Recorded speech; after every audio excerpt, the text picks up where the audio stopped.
வாங்க இன்னைக்கு நம்ம வீட்டில் மட்டன் கறிங்க அம்மா இப்படி பண்ணாங்கன்னு பார்த்துடலாம். குக்கர் எடுத்துக்கிட்டாங்க, கொஞ்சம் ஆயில் ஊற்றிக்கிட்டாங்க, மட்டன் நல்லாவே க்ளீன் பண்ணிக்கிட்டாங்க, அதை அந்த ஆயிலில் போட்டாங்க, லைட்டாக கறி கொடுத்தாங்க, ஒரு எலுமிச்சப்பழ சாறையும் தூக்கி மேலே புழிஞ்சு ஊற்றிக்கிட்டாங்க, கொஞ்சம் உப்பு போட்டுக்கிட்டாங்க, கொஞ்சம் மஞ்சள் பொடியும் போட்டு நல்லாவே வருவி விட்டுக்கிட்டாங்க. இப்போ மூடி போட்டு 5 விசிலுக்கு விட்டுட்டாங்க. ஒரு பேன் எடுத்துக்கிட்டாங்க, அதில் ஆயில் ஊற்றிக்கிட்டாங்க, கிராம்பு, பட்டை, ஏலம், கல்பாசி எல்லாம் கொடுத்துக்கிட்டு இப்போ ஒரு 3 வெங்காயத்தை நீள்வாக்கில் கட் பண்ணி வச்சுருந்தாங்க, அதையும் அதில் போட்டு நல்லாவே வதக்கிக்கிட்டாங்க. கண்ணாடி பதம் தாண்டின உடனே ஜிஞ்சர் கார்லிக் பேஸ்டையும் தூக்கி போட்டு கறிக்கிட்டாங்க.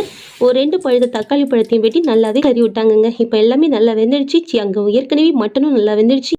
இப்போ ஒரு மூடி தேங்காவை துருவி எடுத்துக்கிட்டாங்க, 7 வத்தல், 1 டீஸ்பூன் முழு மல்லியும் எடுத்து நல்லாவே வறுத்துக்கிட்டாங்க. அதோட கூட பெருஞ்சீரகம் போட்டுக்கிட்டாங்க, அன்னாசி பூவையும் போட்டுக்கிட்டாங்க. எல்லாத்தையும் நல்லா வறுத்துக்கிட்டு ஆற வச்சு கிரைண்ட் பண்ணிட்டாங்க. இப்போ அந்த மசாலா நல்லா மைப்பில் அரைஞ்சோடனே அதையும் அதில் குக்கரில் தட்டி நல்லாவே தேவையான அளவுக்கு தண்ணியை ஊற்றி உப்பு போட்டு வச்சுக்கிட்டாங்க. குக்கரை மூடி போட்டுட்டாங்க. நல்லா வெந்த உடனே மல்லியிலே தூவினாங்க. சாப்பாடை பரிமாறினாங்க. ஆக என்ன ருசி!